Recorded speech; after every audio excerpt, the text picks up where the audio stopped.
Now, habits are everything, especially when it comes to our financial, futures.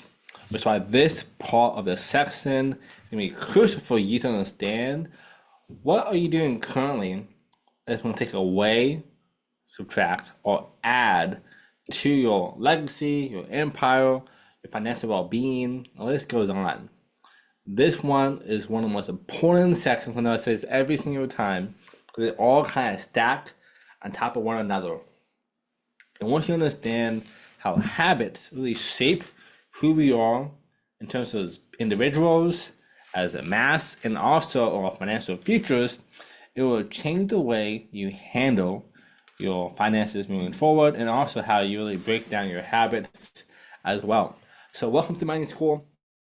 We're breaking down the royal life, money equals freedom, and this is the power of money habits. And you might be thinking to yourself, I do not know those money habits, I know those habits, but money habits is its own class by itself.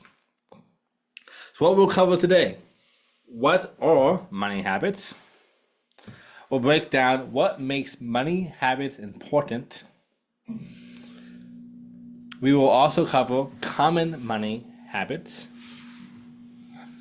developing positive money habits,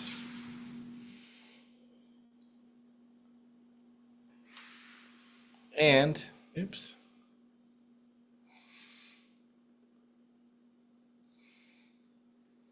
once it loads, overcoming negative money habits, and then we'll also forget. So these are 5 points today. So make sure you guys are ready to dive in. It's gonna be super life changing for you, both at the personal level and also financially. And don't forget, turn off all your phones, all your laptops, all your TVs. Only focus on this one activity. One, it takes a lot of focus to build wealth, to make money.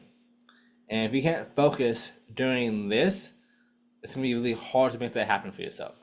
Why it's so important doing the habit and the practice on how to focus for long periods of time. So turn off everything you have out there, tell your friends and family that you're busy, and that treat this like this will make you 6 to 7 figures, because it could if you pay attention. Also, don't forget to follow us on social media. There's both our names on all platforms, especially Instagram and YouTube. And then, of course, sell this course with other people. Let's help everyone achieve freedom. Again, the top should not be lonely. Let's bring our friends, let's bring our family, let's bring our partners together on this endeavor, on this trip, on this journey to freedom. And those who are new to who I am, super quickly, kind of past, you've probably seen a lot of this already in the past few videos. I've been featured in tons of articles and publications from big ones like Maxim and USA News and USA Today. I'm a TV show host. My team's one of the top teams in the country. Done $1.3 billion in volume. We reach millions of people every single year. Best-selling author, Passion the Star, Selling Sunset, Nessa Brand Turner from Bigger Pockets. My team at my brokerage at eXp Realty ranks number 13 in all USA, number 1 for Texas, number 2 for Raw Austin, number 1 for Lakeway. We are helping clients left and right. So if you need help with real estate, we are here for you. Buying, selling, leasing, commercial, land, doesn't matter, we can help you. And I'm also the host of the American Dream TV show, which is a 2-time Emmy-nominated TV show on Amazon Prime, HGTV, and the list kind of goes on from there. Tons of platforms, 680 million viewers. And then I also have financial freedom in 1 year, meaning that I have enough passive income that pays for my entire lifestyle and my life for really quickly. Most times it takes 3 to 5 years. I think in my mind is a safe bet to get them, because 1 year to do that before 30. And then if you know my story, if I can do this, so can you. Yes, especially you right there watching this. You can do this too, and so much more. Hopefully I can fast track your success as quickly as possible. Because again, I was born with lead poisoning that lasted until I was around 6 years old. Luckily I'm still alive. And I also was homeless off and on from 12 to 18, less as a kid, Violence is some of my earliest memories, and we were poorer than poor, like crazy poor. And luckily, despite all those circumstances, I did not give up. I kept on pushing forward, and since then, I became obsessed with all things business and real estate and money and financial literacy. Everything I could possibly learn about, I did. I did thousands and thousands of hours of education about these platforms and informations, and well over multiple six figures into my education as well. And I'm gonna help lead you guys there as fast as possible, help you fast track and shortcut all the bad books, bad advice, trying to get the most pristine, boiled down information you can possibly find for you in one condensed program. And that is Money School. But enough about me, all about you. As always, this is the power of money habits. So, quick question. What percent of people who win the lottery stay rich? What do you think? What percent of people who win the lottery stay rich? Because this is going to show you why money habits is one of the most important things to grasp and learn and master. Who agrees? Most of them, right? You think, well, if I just won 1, 10, 50, $100 million, then I should be rich forever, right? That's what you normally think. Also, just for context, I have no clue about the Powerball and all that stuff. I don't pay attention to it. So if you can win more, then great. I think maybe $1 billion. I'm not quite sure how high it goes, but I do know it's more than $10 million probably. So if that number is all litmus test at 10 million, you would think after winning that they'd be rich forever. You know, turn that $10 million to 100 million, that 100 million to $1 billion, and so forth and so forth. But you'd be surprised. So write this down. If I gave you $10 million right now, how do you spend it? So write down, how do you spend a $10 million jackpot winnings that I just gave you? That's the jackpot. How do you spend that $10 million? So real fast, find some paper. If you're using your iPad for notes, you can have it there on your phone. Otherwise, don't be using it. Just focus on this. But if you're using that, use your iPad. It takes like 1 minute, 4 minutes. What would you spend $10 million on? Would you buy some new cars? Would you pay off debt? Buy some houses? Go on vacation? Would you change your parents? Who knows? What would you do? For $10 million. That's a lot of money, right? What would you do with 8 figures?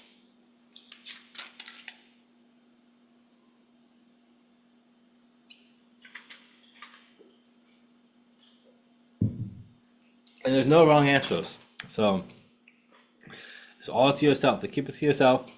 Don't even post about it in the group if you don't want to. If you want to, you can post in the group what you spend $10 million on. This is kind of how we break it down all point there. And then here is the answer for you guys. 70 to 90%, closer to 90% of Powerball winners end up broke within a few years. Isn't that crazy? You would think having $10 million be rich forever. But most of them end up broke after a couple of years. And it's because of, one, not watching this course. This is all about financial literacy and mindset and understanding the foundation and the fundamentals of building wealth, but also because the habits. When they won that $10 million, you know what they bought? They bought tickets to their favorite concerts. They went to a cruise. They bought the biggest house in the biggest block they could find. Bought new cars. They bought cattle. Who knows? They bought a lot of bags and purses and clothes and all those things that people want. See, up with the Joneses. You probably did not say that. You probably said, I'm gonna pay off my debt, I'm gonna pay off my house, I'm gonna have a safety net. That is what someone who does this kind of course can be thinking about. But if you have poor money habits, even if you have $100 million, after a few years, you'll be in debt. And the sad thing is, there are people who won the Powerball and ended up being worse off afterwards. So now they had all these big overheads, they had no money to pay for it. Now they're in huge debts that were not possible beforehand. So habits change everything. So accumulating wealth is more than a skill. It is a mindset and a lifestyle. It's a mindset and a lifestyle. If you read the book, The Millionaire Next Door, I think that has some flaws in my mind, because like that means like you never know the millionaires. They're living super frugally, which you should do for a time. They're in an average house, average car. But it tells me, one, to become super successful, you gotta be really frugal and smart with your money. But also telling me that nowadays, $1 million is almost not enough. You almost need more than that. Or find a way to have our income be leveraged in a way we can have more life. Again, that's the whole point. You want to have more money, you want to save more money, have more investments, and you have more life to live. You have fun, enjoy yourself, and do things. Otherwise, it's just paper. Like, you just have a high overhead, a lot of money on the scoreboard, but it's not doing a whole lot of good at peace of mind. I'm going to do both. So here's the proven repeatable process designed to help you achieve your goals as fast as possible. As always, number one, what are money habits? Our habits will tell us more about ourselves than anything else. Our habits will tell us more about ourselves than anything else. If you show me what you do every single day, especially subconsciously, for a week, I'll know exactly who you are. Because our habits define who we are. We break down our thought processes, what's important to us, what's not important to us, how we think as a whole. It's our base level. It's going to tell us a lot about who we are. So for yourself, if you can, do a little practice. For next week, be mindful on who you are. Be mindful of your habits and see who you are. Because doing personality tests is great. But you're going to learn way more about yourself by just being super mindful in the next 24 hours or 7 days. So what are money habits? One is to learn behavior that we modeled. More often than not, our money habits came from our parents, watching them how they spent money, how they saved money, what they did. It comes from our TV shows you watch, from our neighbors and community. This is why you have the whole Jones effect. If everybody's buying the nicest thing, because the Joneses have it, it has the same exact effect on us as well. It will modeling our behavior. It comes from our friends, our spouses, our loved ones.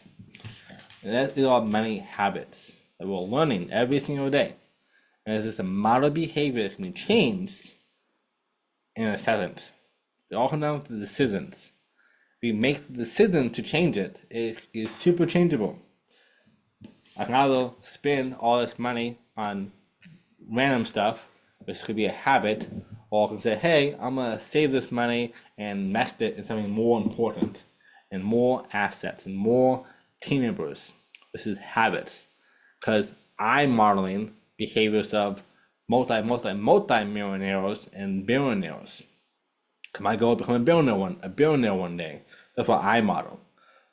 So your friend group is a big part of this. Not who you want to be in the next 5-10 years. You may need new friends. As tough that is to say, but it's true. If your friends are not pushing you to become the best you possibly can be, like I'm trying to do, then probably not the best friend to have, because they're modeling the behavior. It's also a subconscious way of managing money. Which is why mindset, again, this whole first section is so imperative. Because all subconscious, our subconscious minds rule 90% of our actions. 90%. That means our conscious mind only 10% of our actions. So we have to make sure we can master our subconscious. Which, like for me and my wife, we listen to affirmations at nighttime when we go to bed. I've been doing that for like 7 years now. Like brainwashing myself with positive affirmations about money and business and wealth and being a good person. I have my whole entire room full of affirmations and vision boards and my goals and my flywheels and that kind of stuff that help me get to my goal. And for those who know what a flywheel is just like my diagram for my business operates to make more money and make more impact. But I have all this stuff every single morning, every single night. I look at my goals. I'm brainwashing my subconscious. The music I listen to, my music is one, like now it's like classical music. So I don't listen to any lyrical music anymore. It's all classical music because I know my brain should not be brainwashed negatively. If you have a cup that you're drinking, my cup says like king. So when I see it, I think, oh yeah, I need to live like a king. I need to be a just person, the highest I can be. Or like, you are amazing. If you say, oh, this cup says you are amazing, the subconscious mind will say, oh, I am amazing, even without thinking about it. Or like, this will be the best day ever on your cup or on your wall. Now your brain like, ooh, it's the best day ever. I know what's going to happen. I'm looking for it now. What amazing thing's going to happen to me today? I just saw in a cup. Even though it's so small, that one little shift makes a big difference. So our subconscious mind rules our reality, money habits. And then the action that keeps us or makes us, that keeps or makes someone poor or rich. This is the action. Again, I said in the last mastermind we did, in the last video we had, about our goals, our habits are the most important thing that we do every single day. If I want to have more income, it's the habit. It's my actions that get me there. The results are fickle. And the actions add up to be huge, huge things. Our habits what dictates our lifestyle. Number 2, what makes money habits important? Results are a direct response of habits. Write that down. Results are a direct response of habits. So our habits are based on our whole life, all success that we do. So number 1, they dictate our financial trajectory. If I'm trying to become a billionaire, or you want to become a 6-figure earner or a millionaire, whatever your goal is, these habits will imprint that on our realities. So if you're spending without thinking, or you're investing, your habit is to say, okay, I make this money and I put it away so I can invest in more businesses, invest in more real estate. That is a habit that we have, and it dictates everything we do moving forward.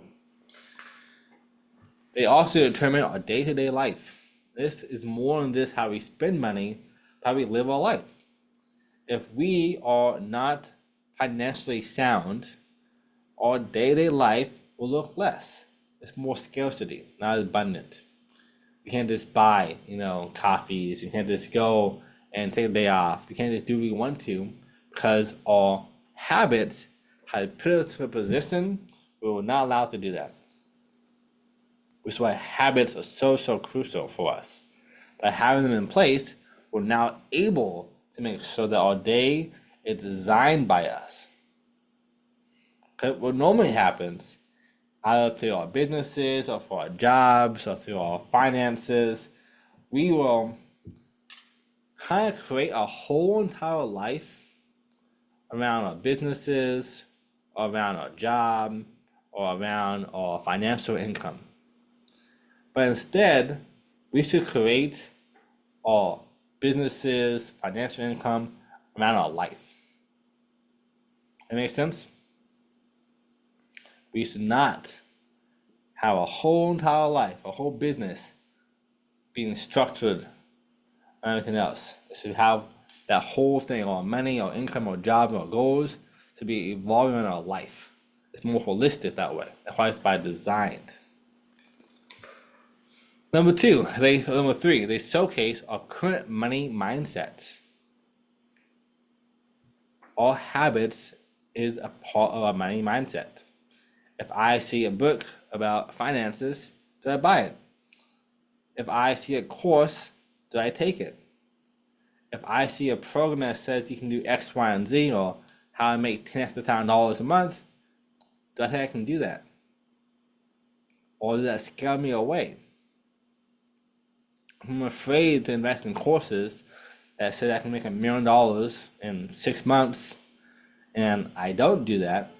Is because of my habits or because of my money mindset. I think, oh, if I take this course, it may not work for me. Yeah, it might work for somebody else, but not for me. So money mindset is a big part of opportunities as well. Like for me, when I see a program that says you can do X, Y, and Z, I'm like, oh yeah, I will be the one that does that. And I'm even to the point in my life where if I see an opportunity that's never been done before, I will still say, well, it's not impossible, so I can do it too. And I'll be that outlier and set the path for other people. So our money mindset and our habits are so tied together. And then it has one of the biggest profound impacts on us. Again, our habits rule our whole entire life. So it literally has the biggest impact on us. If we are not carrying ourselves in a way that can elevate us to the next level, we have to find out what's going on and change our habits. So let me ask you a question. This is about habits and mindset.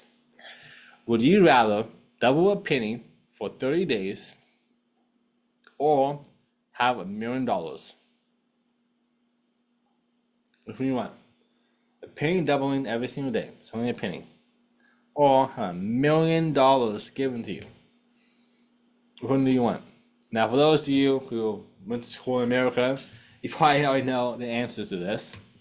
But for fun, this is how powerful habits are. Because habits like this compounds.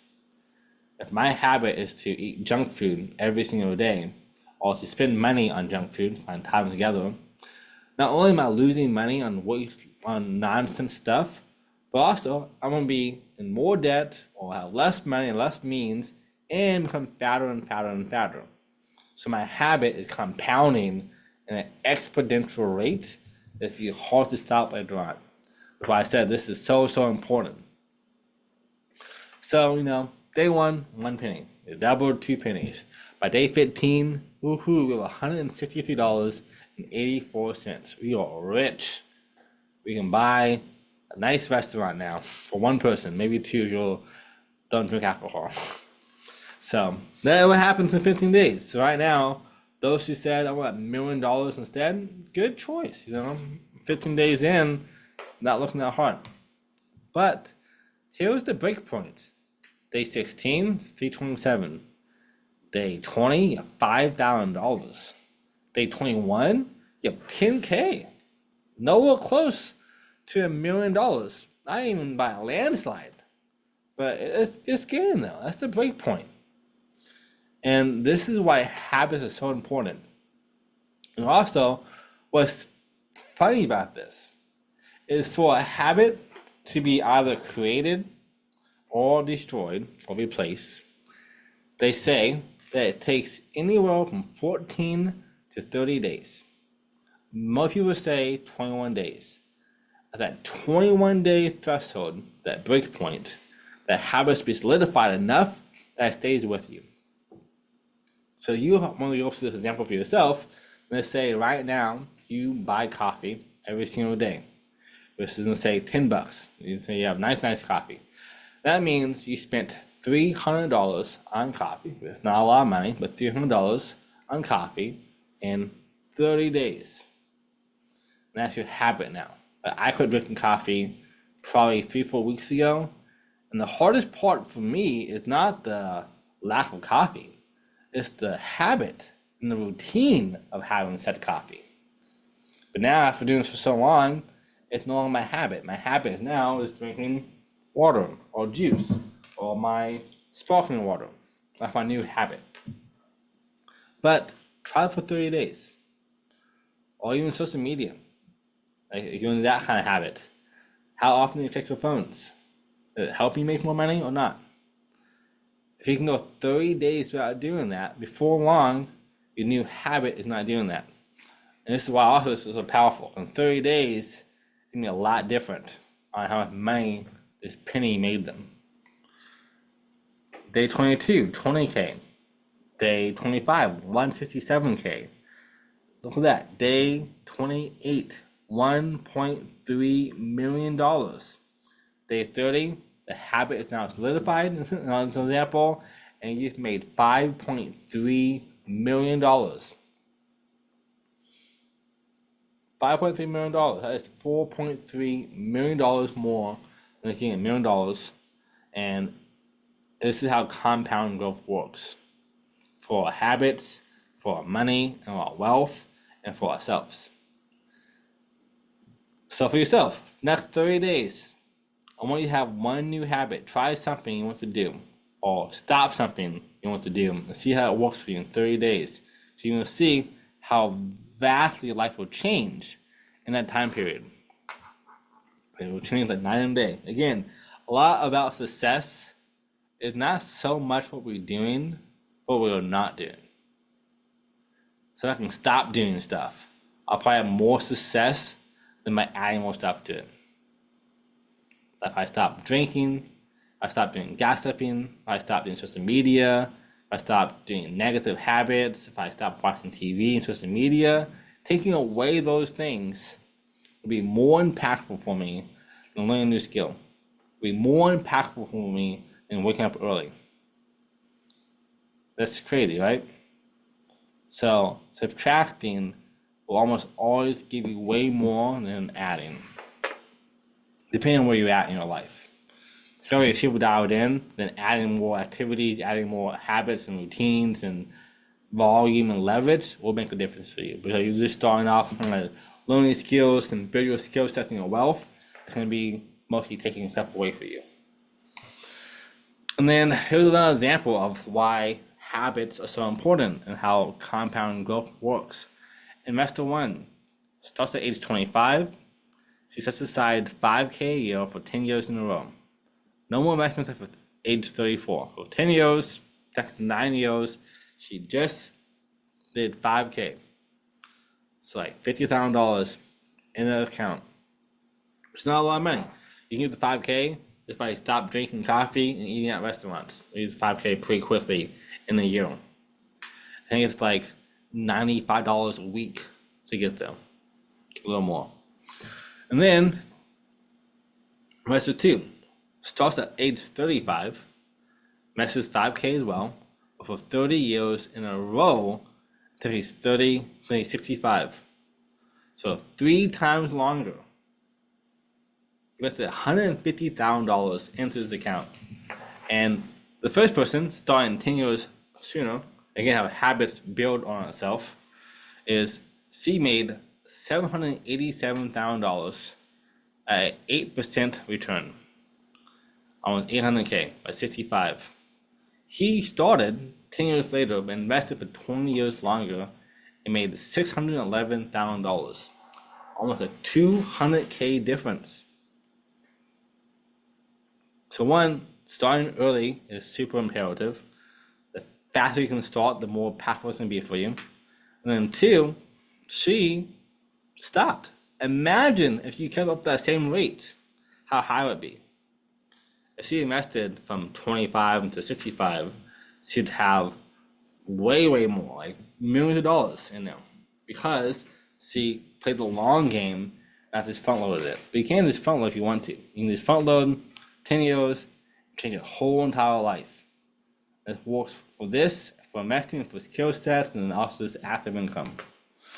And then Warren Buffett, he's a great example of compound growth and also delayed gratification. Again, Delayed gratification is probably the number one rewarding factor to your success. If you can wait months, years, decades, you'll be successful. But it's not sexy to say, just wait 5, 10 years and do this plan and you'll be a millionaire and have all your needs you ever wanted to be met. It's not as sexy as saying, make 20K in 10 days. This is hard to do for most people. But that aside, Warren Buffett's net worth by age. When he was 14, he had 5K. Also, like, keep in mind, his age bracket back then is worth more than now due to inflation. So, like, right now, my net worth is like $2 million, maybe a little bit more. I'm 31. And when he was 30, it was 1 million. But when he was 30, that was like 50 years ago. When $1 million was like $5, $10 million. This for context and see the difference though. But the point of the whole thing is he had $1 million at age 30, and then 1.1, 4, 2.4, 3.4. It's growing by $1 million a year. And this one was 7, almost doubled, 8, 10, 25, almost tripled. Another 8 more added to it. He lost a lot of money. Probably what happened here, he's probably invested a lot of money elsewhere, kind of lost some stuff there, or maybe it was a tank, depending on the year that was. And then he tripled it, more than tripled it. And then next year, the compound growth is really happening now. 67K to 376, almost a 6x. Then he doubled it, and doubled it again, and then almost doubled it again, a little less than double. Another $1 billion. And then he had a huge increase, 5 times more almost. A little more than 5. And then 368, and 58. 36 and 58. This is compound growth over a long time. Like, the reason why he's so successful, he just started a long time ago and never stopped. And he grew his net worth, he reinvested in it, and his habits. He is a man of habit. He wakes up every single day. He likes to eat his McDonald's, Pepsi, or Coca-Cola, and his McMuffin or McMurray eats them. And then he reads books and invests. That's all he does. It's his business. And how it grows. And number 3, the common money habits. We should almost always avoid what the masses are doing. So if the masses and see people doing all the same stuff, we should probably not be doing that. For more often that's the blind leading the blind. So if I see a lot of people just jumped into a new industry, and that industry is probably saturated, and it should not be done by me. You're gonna find it, and this enough people are doing it, and it's still new. Do that kind of stuff. If the masses are all eating fast food and not working out and not learning about these money skills, then we should probably not do it. I mean the opposite side of that. That's why you're here right now. What do you think is the common money habits? So write this down. What do you think? What do you think are common money habits? You need 1 to 3.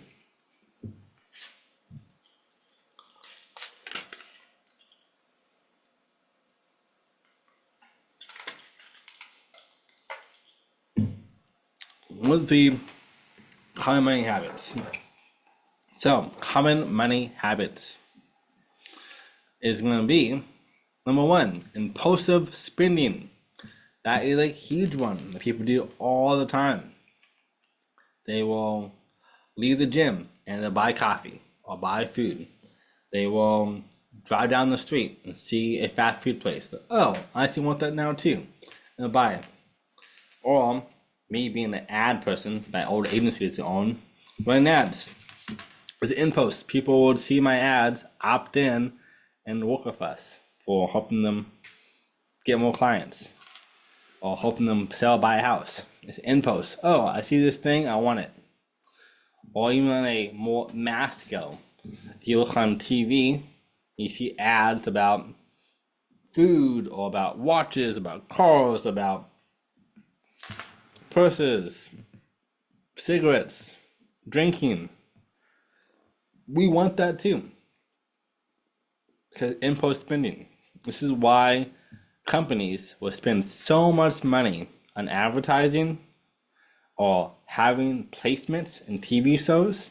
They know if the human brain sees it enough, the subconscious mind, talked about before, that, oh, I want this too.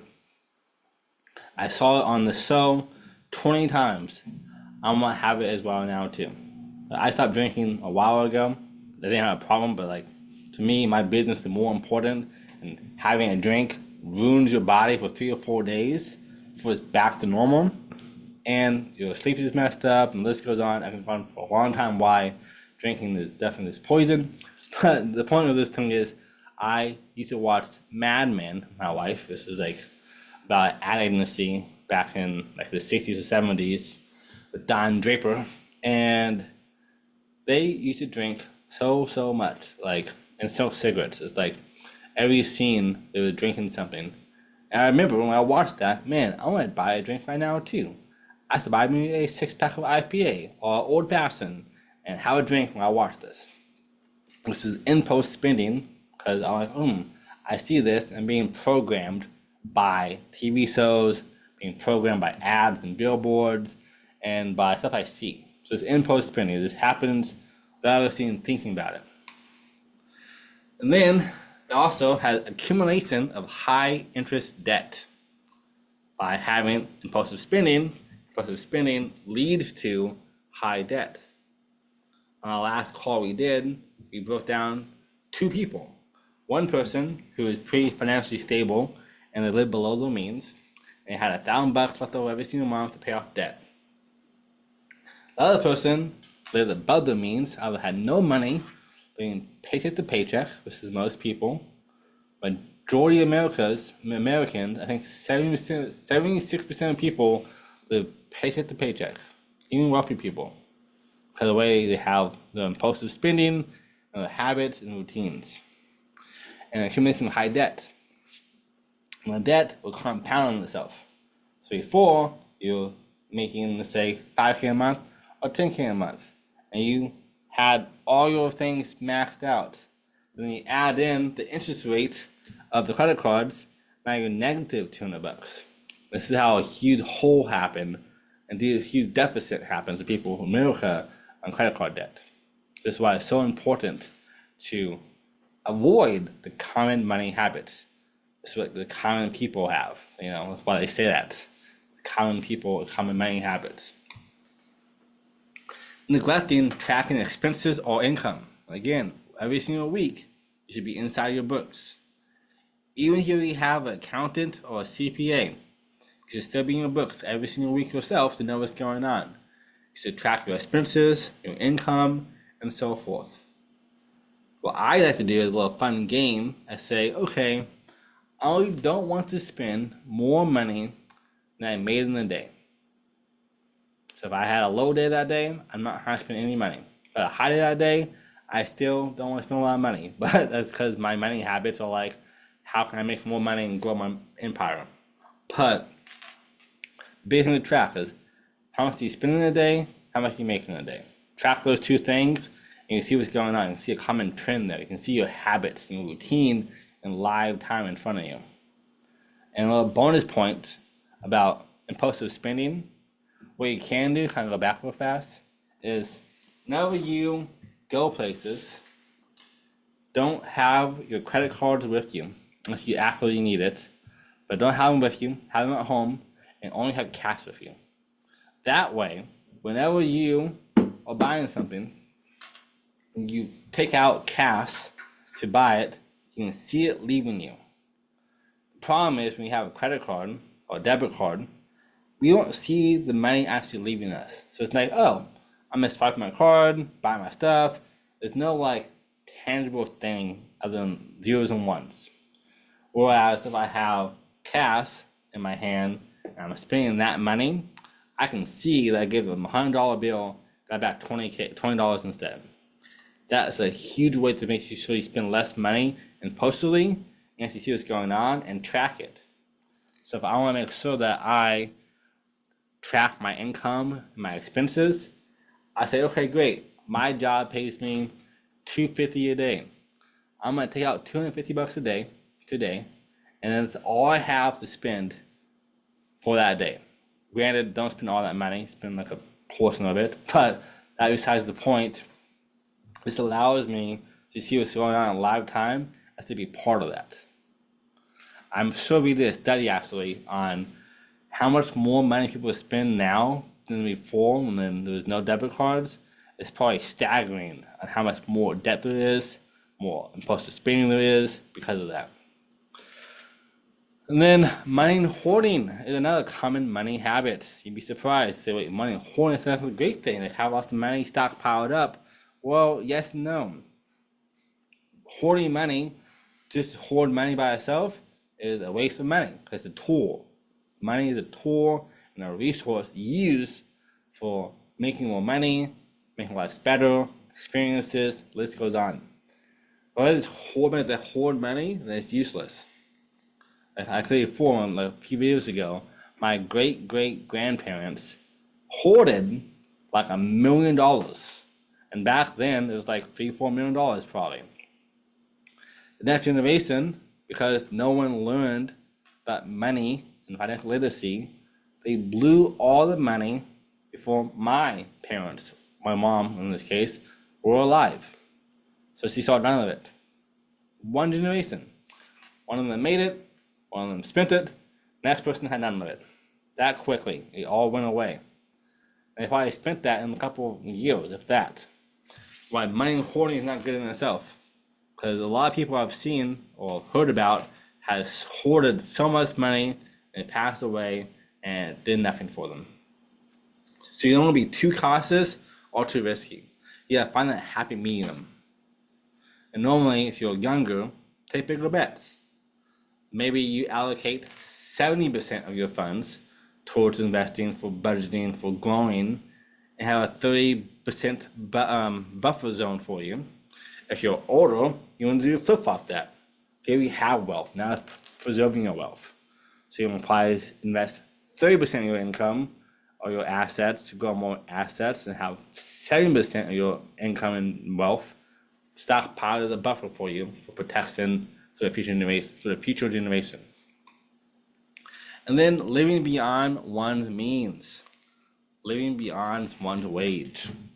This is a really common one, especially in America. This is why a lot of people have huge debts or impulsive spending, or the last example we did last time we watched the video, all that check to check to check, because there was this spending way more than they make. Having a buffer is huge. Again, there are two ways to make money. Two common ways. Either you make more money, which could be inheritance, selling something, selling assets, pretty much just the main ones there. Inheritance, making money and saving money, and making money and like selling stuff, job, trade time for money, or you save money and you cut expenses. So those are the two main ways. Make more money or save more money. If you do one of those things, there's a lot of facets you can do on top of that. But those are the ways to really do those two things. That's why living below your means is a key, at least for a while, not forever. Then the worst of them all, ignoring or avoiding their financial problems. A lot of people are doing this every single day. They have student loans. They say, oh, I'm just going to avoid this and ignore it. One day, it'll be forgiven. This is possible. Now, I will say, one of my mentors and my friends would say that don't pay off your student loan debts because it's not willable. Once you pass away, no one can inherit student loans. But when he said it to me a couple of years ago, it kind of made sense. But now, if you want to buy a house, they will track that. They will see, oh, you have student loans, you have proof for less money now because of that. So you can't avoid problems. And you gotta realize that no one's gonna come save us. It's only ourselves. I can show you the way, be your guide. I've already been there, but I can help you get there quicker. But you have to be the one that make the actions happen. You have to be the one that they take the steps and do the processes and the systems and the actions, make it happen for yourself. You can't ignore it. You gotta fix it head on and attack it. So don't ignore or avoid financial problems. And then developing positive money habits. This is my favorite one. A person or the sum of their habits, and especially the wealth or lack of thereof. Take a picture of that. A person or the sum of their habits, and especially the wealth or lack of thereof.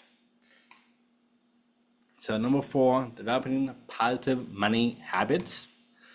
One is you can check your account first thing in the morning, every single day. Check your bank account.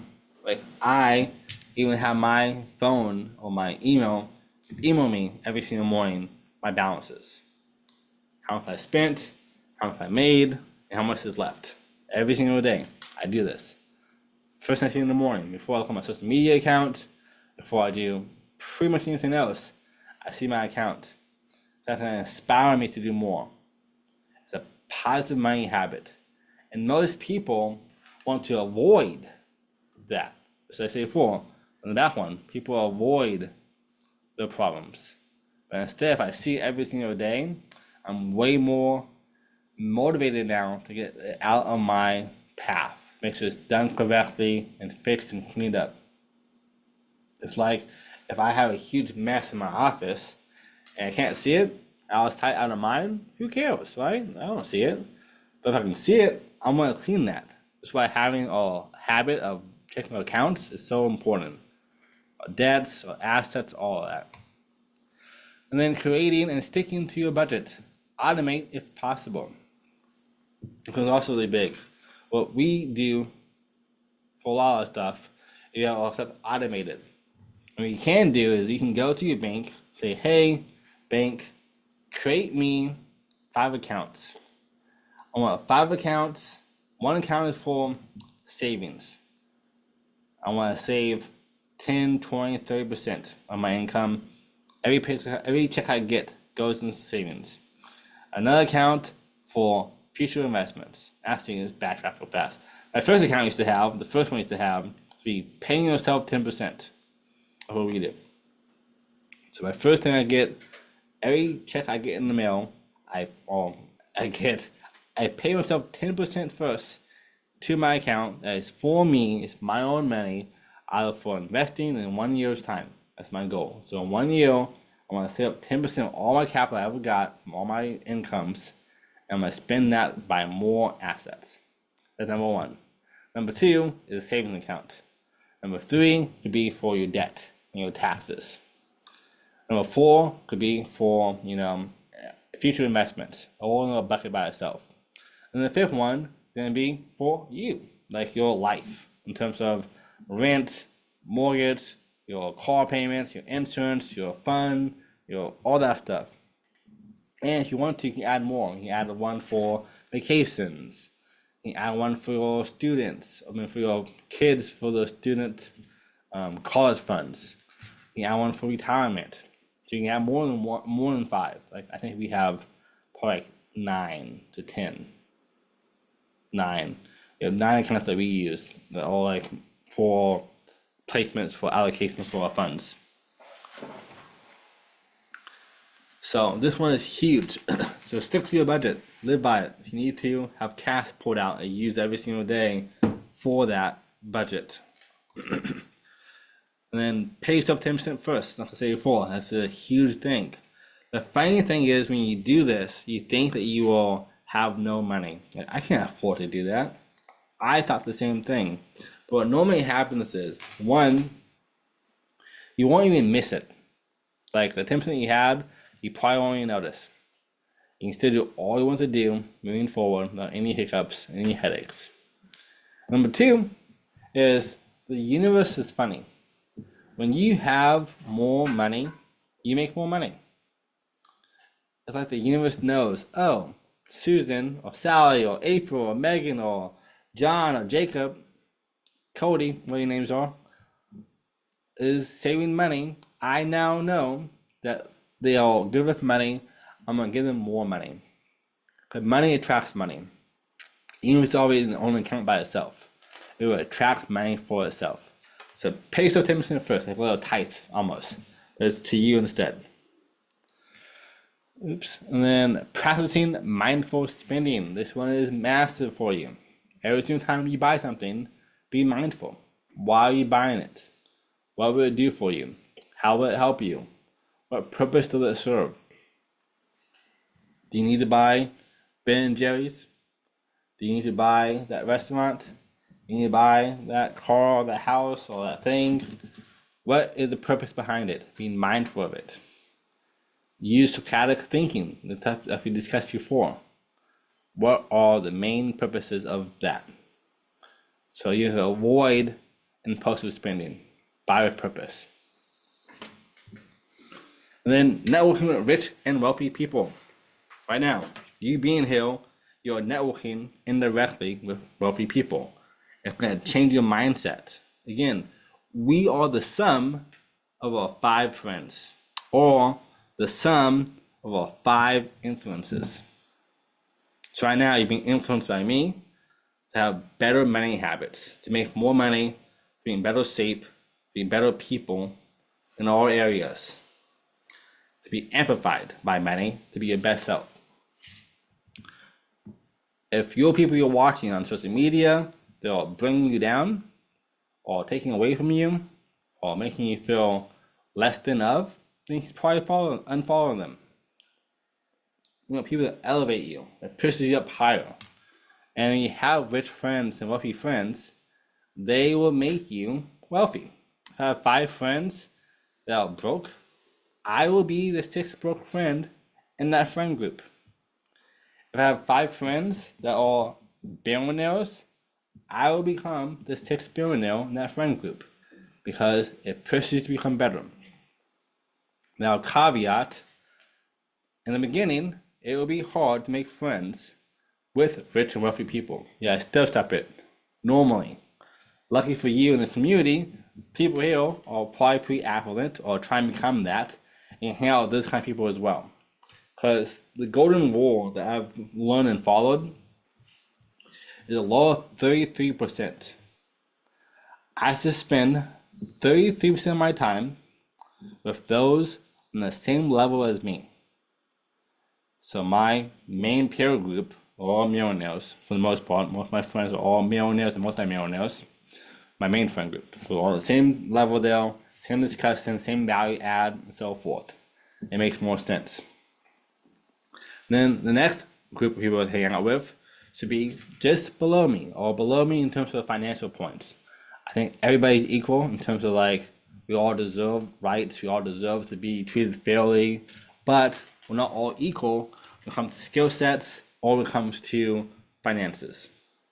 And I should be around people who are below me. So one, it's gonna make you inspired and make you more humble, like, wow, I'm so happy where I'm at in my life. And then for the second point, you should be giving back to other people and teaching other people how to become better. That is our role as humans. It's like pass the torch and make the next generation better. That's my biggest passion in life is helping more people. I know how it feels growing up super poor and homeless and stuff off and on to have no one there for me. And it was tough. If I had someone like me in my life back then, I'd be way further. So I think that is a huge thing to be doing every single day is helping people as much as we can. One of my habits I have in my life is help one person. That's my habit I do every single day. Outside of this, obviously, too. And then the third one are people who are above us in terms of finances. Again, same thing. There are people who have more skills than us, more connections than us, more accolades than us, and more finances. So above us in that regards. And I think of these kind of people to push me to become better, to teach me new things, like my mentors. So yeah, one group that is be your peers. You have one people that are just below you to some degree in finances, and one group that are above you. And the last 1%, that is you time. That 1% will be just you by yourself, thinking, meditating, hanging out, relaxing, and having your own little council. That's like the golden ratio of how we have our friendships, our connections, and what we're doing in our life for socially. And then, to educating yourself about financial literacy as often as possible. Right now, you watching this, good job. Keep this up. I know it seems hard or daunting at times, but this is what it takes to have true success. This is why we won't teach you all the huge strategies making lots and lots of money and wealth too soon. Because this is more important. Mastering your mindset to even comprehend the other stuff, the tactics, the buttons, the techniques, how to buy houses with no money down, how to use all equity, buy more houses. Those are all great strategies and techniques. But without the right mindset, it won't matter. I know people that are trying to do investing and they're scared to buy a house. They're scared to refinance. They're scared to flip a property. And they have the means to do so, but they're just afraid to. It's mindset, it's money habits. So mastering this first will set you up to be successful in any endeavor you do. Any kind of business, job, or an investment vehicle you want to use, you will become successful when you do all this stuff. And you build on top of that. Never stop. Every single day, I will spend 30 minutes to an hour or more watching these videos, reading the books we suggest, engaging with the community, asking me questions and talking to us. Make sure you always be growing your skill sets every single day. I think the world is more illiterate than ever before. Not in terms of reading and writing, but in terms of financial literacy. At one point in time, back in the day, majority of the world was illiterate. They could not read or write. And now, everyone can read and write. The new illiterate is this. Most people don't know this stuff. We should have been taught this in schools, which is why we made money schools to teach you guys what we should have been taught in school by the government. Some people will say that financial literacy should be taught in households. So this is my way of bringing that into households. Number 5, overcoming negative money habits. Nothing about us is set in stone. We can always evolve and grow. Every single day, like I said before, it's all about a decision and a standard. If your standard is $5K a month, you'll make $5K a month. If your standard is $50K a month, you'll make $50K a month. How fast? I don't know, but that's up to you. But you will do it at your new real standard. If you believe it and brainwash yourself, say this is who I am. I'm buying nice shoes, nice cars, and nice clothes to kind of imprint that in my mind. I'm gonna have stuff on the wall that says you make $50K a day or a month or whatever it's gonna be for you effortlessly. And you'll subconsciously see that and eventually you will do it as well. Nothing but that is set in stone. We can always evolve and grow. So overcoming negative money habits. Number 1, identify your triggers, good or bad, and bad. This one's pretty easy to do. If you are going throughout your day, from here on out, like 24 hours, I'm going to take out your phone, make a note. If you have iPad, if you have an iPhone, make a note that says, I spent money on this. Why? What was your trigger? Did you see an ad? Did you walk by it? Did you have a bad day or a good day? Or if you saved money, I saved money because of blank. It could be because of me, because of the book, because of your future, your goals. There's also triggers too. Your trigger is not just what you see, but where you're trying to go, your vision. So break that down as well. So monitor this. The next 24 hours, next 7 days, or even 30 days if you want to make a habit out of it, and identify your triggers, good and bad. And what I like to do, if I have bad habits or bad triggers, how can I remove those as much as possible from my proximity? And then my good triggers I have, what can I do to reinforce those, have even more of those good triggers? Is it new friend groups? Is it staying home? Is it avoiding bad places or downtown or so forth? What can I do that will reinforce these good triggers and remove my bad ones? Excuse me. But the biggest step is to identify your triggers. At least know where you're starting from. And then our next one, number 2, is challenge your beliefs as often as possible. If you say, I could never become a millionaire, I hate saying that kind of stuff, is challenge that belief. Why not? Write down 10, 20, 30 ways on why that's not true. Write down 10, 20, 30 ways on how you could become a millionaire. Or and even the opposite. Have a sarcastic argument against yourself. Write down as many ways you possibly can why you can't do that. And I bet you find out you have way more whys you can than you can't. Way more. Because the cans could be you're alive. You're able to watch this. You have some friends. You have a brain. You're smart. You seen other people do it. You're in this program. There are so many reasons why you can more than you can't. Again, it goes back to the whole thing of those who say they can and those who say they can't are both normally right. So if you say you can, you can. Be the few that does. So challenge your belief as often as possible. And every time you catch yourself having a negative money habit, change it, replace it.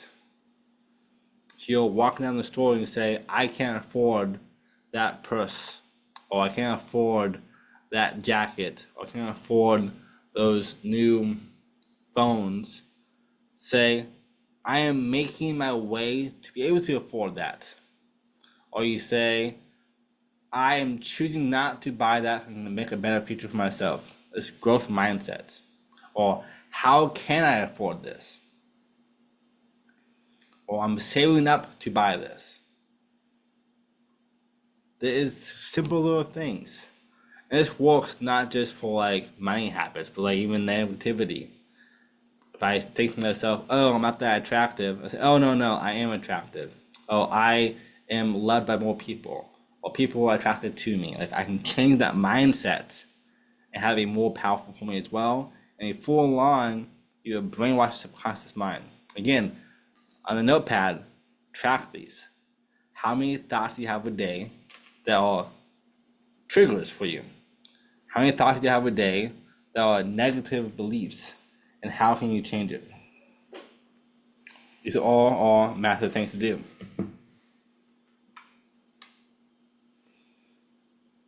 Number 3, replace negative behaviors with positive ones. Like I said before, it's kind of the same to that point. If you have a negative behavior, replace it with positive ones. If I like to eat junk food, instead of buying junk food, let me buy more healthy food for myself. If I love eating ice cream, let me eat low-fat ice cream or low-carb ice cream. Simple stuff. Later on, they get better at doing this. It could be like, I want to look at adult videos. Instead of doing that, let's go for a walk. Or let's talk to my wife. Or let's work out. If I want to, I'm pretty bad at negative habits. I kind of killed most of them. But if I am wanting to eat a lot of junk food, I can remove that junk food from my house and have only nice food though. Easy way to do it. Easiest way to make that kind of stuff go away. If I have a negative behavior of spending too much money, then let me cancel my accounts. If I spend too much money on credit cards, let me make my credit cards stay at home or cut them in half. That's the easy way to do it. If I'm spending too much money on my credit cards, Let me just cut it in half or get rid of it. Easy ways to do it. If I watch too much TV, I can unplug it or sell it, or I can cut the cord. It's a little intense, but examples. All these things or examples have to replace negative behaviors with positive ones, with positive habits.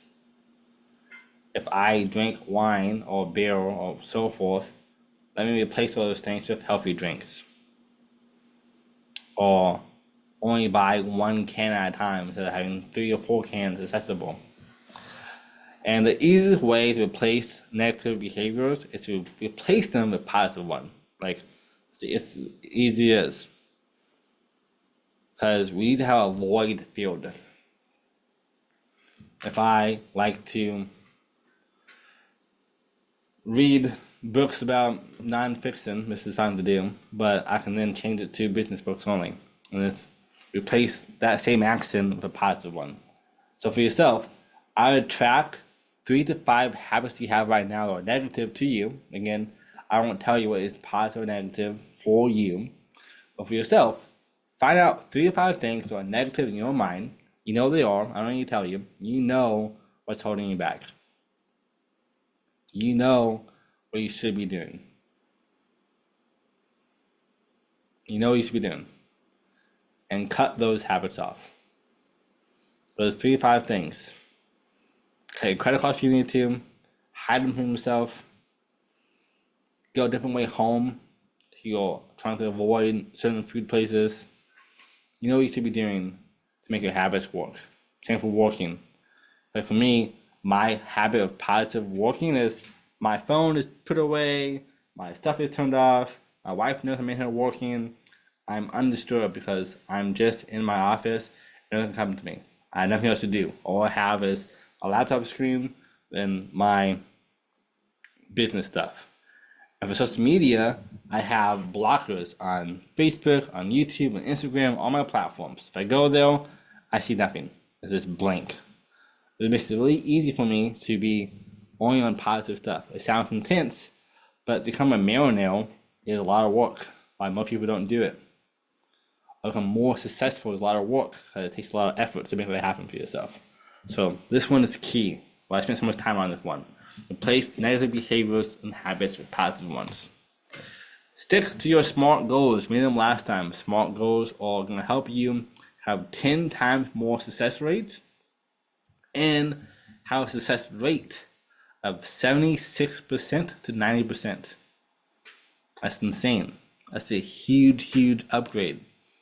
And again, by having it on a piece of paper, which you probably do by now, you're among the top 3% in the world when it comes to goal setting. So congrats again, keep it up. Stick to this. It won't be easy, but it's worth it. Remember, informed optimism. That's your best friend. Informed optimism. Again, I have it on my phone. You can't see it because my phone is full. Like my little diagram. Informed optimism on my phone, on my wall. So I can see it myself. It's hard for me even. It's hard for everybody, for humans. And then seek support. Connect with the community and members. Again, the community is so powerful because we're all on the same mission. We all want to make more money, be in better shape, live healthier, live more, earn more, make a bigger impact. We are all on the same purpose. That's why it's so powerful to be a part of this community, and especially the paid ones. The paid ones are people who are betting on themselves, who are more committed. Like, you want to find really successful friends, my pro hack for you is join places that cost money. So like my upgrade membership for Money School, join that. There are more people there who are getting more inspired, more motivated, more driven, more determined to put the money where their mouth is, invest in themselves. Same for my gym. My gym costs us like $300 a month. I meet really incredible people there because to be there it costs money. Even for hobbies. If I'm gonna go to a hobby, I'm gonna do a hobby like golf. Golf because it costs a lot of money to do that. So find a support system. Again, The free one is also for amazing people. I love all you guys. So both of them are amazing. If you can't afford it, it's totally fine. But use the one you can afford, the one you're already in, as a way to have more support, more communities, do meetups, meet people, talk to them, network together, and ask us questions too. We will here for you. And then don't be too hard on yourself and practice self-compassion. This one is massive. Again, it's really, really easy to feel like we're behind. Because in social media, they're not showcasing the bad, not showcasing the losses. They're only showing you the wins, the highlight reels. So don't be too hard on yourself. Practice self-compassion. You being here, you being on this call, you're doing more than you think you are. And you're probably moving way quicker than you think you are too. Like if people watching you from the outside looking in, like, wow, Jessica or Steven is doing so amazing. They're doing it so fast. How do they do so much? Because when you're in it, it's hard to see what's going on. It's like if I'm swimming 200 meters, 300 meters, I just keep on swimming. I look up and wow, I'm halfway there. And then the backside, I forgot all about it. I keep on going, look up again, I'm almost there. Keep on going, I'm finally made it. And I forget all about the back of it. And I can't see how fast I'm going because I'm in it. I have to look up real fast. It's also good to practice. Look up every now and then. See where you came from. See how far you came. That is more important. Don't gauge yourself on where you're going only, but where you came from. That will keep you even more pumped up, more inspired, more motivated to keep on going. Like for me, being homeless off and on from 12 to 18 to being a millionaire by 30, I like, wow, if I can do that, I can do anything. The same exact thing. So judge yourself based on where you came from, not just where you're going, and where you are currently. And then summary, what are money habits? We broke down what makes money habits important. We also covered common money habits, developing positive money habits, and finally overcoming negative money habits. These are the 5 main things that we should be always monitoring. Again, don't watch these videos just once. Go back and watch them more than once. Mindset is really hard to master. I've read so many books, so many courses, so many mentors, so many programs about mindset. Honestly, for my business starting off, the first 2 to 5 years were just mindset books, psychology books, overcoming where I came from, overriding my habits, overriding my subconscious. I spent the majority, half of it almost, just on that. In the past 5 years, 6, 7 years probably, I've been on mostly business stuff, and money and wealth and those kind of things because I've graduated almost to the next point. So don't feel bad to watch this more than once. And then again, as always, if you have questions, join us on our live calls. If you're part of the paid program, if you're not, ask questions in the group. We will definitely answer them for you. And if you have the question, someone else probably does too. You did them a favor by doing that. So ask questions in the group. We are more than happy to help you guys out. That's what we're here for. I believe in you. And one of my favorite quotes by Warren Buffett, pretty fitting for this one. The chains of habit are too light to be felt until they are too heavy to be broken. That one's heavy, right? No pun intended. The chains of habit are too light to be felt until they are too heavy to be broken. We saw before, Warren Buffett is one of the most successful and wealthiest person alive. And even he knows how powerful habits are. Again, if I spend a lot of money and get a lot of debt, before long it's really hard for me to get out of that. Same for lifestyle creep. If one year I made 50K a year and next year I made 100K a year, my expenses will equal or match or even exceed that 100K the following year. It's called lifestyle creep. The smart thing to do is have a slight upgrade and use the remainder to invest in programs, to buy assets, to save money, to get out of debt. But we're not taught these things. You are now taught these things. You know how to handle money correctly, to have a free life way faster than the average American. Again, think about this. The average American, average person, will work from 22, maybe 25 after college, all the way up to 65 years old. That is 40 years. And sometimes they don't even retire. They keep on working because the finances is not in order. And they do retire, they have a couple of $1,000 a month, maybe 5, 10, 20K a month if they're really lucky. Majority of people have less than like 2K a month coming to them from retirement. And right now, 2024, as of making this, retirement may not even be a thing anymore by the time we're old enough to enjoy it. For those of you who are millennials and younger. It's crazy, right? That's why it's so important to know this stuff. Because going 40 years is a long, long path. Whereas this will teach you how to get retirement, how to get financial freedom in 1 to 10 years. I think on average, probably 2 to 5. If you're like really good, you do all the things, you're super diligent, you invest in yourself, you stay in the programs, you meet new people, you learn new skills, you pay off your debt, something like that, and you buy assets, 2 to 5 years, have a whole new life. Honestly, in 90 days to 6 months, you have a whole new life by just breaking habits and getting your stuff in order and being super adamant on making your life the best it possibly can be moving forward. But as always, thank you all so much for being here. Here's to freedom. I believe in all of you. This is your time, and you got this. This is just the beginning. This whole program is going to change your life, and it probably has. And with that, I'm super proud of you for being here, and we'll see you at the top.